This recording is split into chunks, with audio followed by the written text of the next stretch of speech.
रात मैंने भाभी को माँ के कमरे में जाते हुए देखा था। पवन की बातें सुन अब दीपाली के मन में भी शक पैदा होने लगता है और वो इस बारे में रमेश से बात करती है। रात को सब साथ में बैठकर खाना खा रहे थे, तभी कौन हो तुम और तुम ये सब क्यों कर रही हो? क्यों सबकी जान ले रही हो? रमेश जी, ये आप क्या कह रहे हैं? मैं भला मम्मी जी पापा जी की जान क्यों लूंगी? मैंने कब कहा कि तुमने माँ पापा की जान ली? नैना, तुम तो मेरी पत्नी हो, तुम थोड़ी किसी को मारोगी। नैना, तुम नैना ही हो ना? रमेश की ये बात सुनते ही नैना खाना छोड़कर गुस्से में सबको देखने लगती है।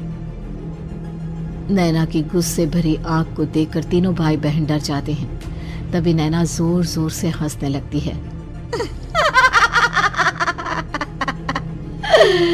मैं तो हूँ आपकी पत्नी गौरी। गौरी का नाम सुनते ही रमेश के होश उड़ जाते हैं। आखिर कौन है ये गौरी? क्या है इस घर और घर वालों का राज?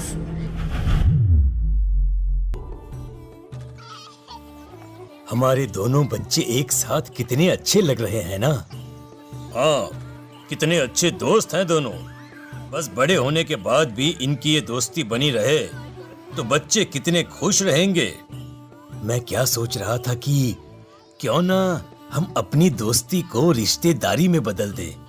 मैं अपने बेटे रमेश की शादी तेरी बेटी गौरी से करना चाहता हूँ। इस तरह हमारे बच्चे भी हमेशा साथ रहेंगे और हमारी दोस्ती भी रिश्तेदारी में बदल जाएगी। शंकर की इस बात से उसके दोस्त को बहुत अच्छा लगता है और वो अपनी बेटी की शादी रमेश से करवाने के लिए तैयार हो जाता है। बहुत जल्द दोनों परिवार मिलकर बचपन में ही रमेश और गौरी की शादी करा देते हैं। अरे शंकर, अपने बच्चों की शादी करवा कर हमने अपनी दोस्ती को रिश्तेदारी में बदल तो लिया, पर मैं चाहता हूँ कि अपनी गौरी का गौना 2 साल बाद करूं ताकि वो थोड़ी समझदार हो जाए। अरे हाँ हाँ दोस्त, बिल्कुल, हमें कोई दिक्कत नहीं है। इसी तरह समय बीतने लगता है। समय के साथ शंकर का कारोबार तरक्की पकड़ लेता है और 2 साल बाद शंकर अपने पूरे परिवार के साथ शहर में शिफ्ट होने की तैयारी कर लेता है। जब यह खबर उसके दोस्त को पता चलती है तो वो शंकर से बात करने उसके घर जाता है। शंकर, 2 साल पूरे हो चुके हैं और अब तू शहर भी जाने वाला है। मैं सोच रहा था कि तेरे शहर जाने से पहले गौरी का गौना कर दूं ताकि तू अपनी बहू को अपने साथ लेकर जा सके। ये तो कैसी बातें कर रहा है? रिश्तेदारी बराबरी वालों से होती है और वैसे भी अब मेरा बेटा या मेरा परिवार कोई भी इस रिश्ते को नहीं मानता। ये तू कैसी बातें कर रहा है दोस्त? जब हमने अपने बच्चों की शादी करवाई थी तब हम दोनों ही एक बराबर थे। पिछले 2 साल में तेरा कारोबार थोड़ा सा अच्छा क्या चल गया तो पुराने रिश्ते ही तोड़ देगा। देख भाई, ऐसा मत कर।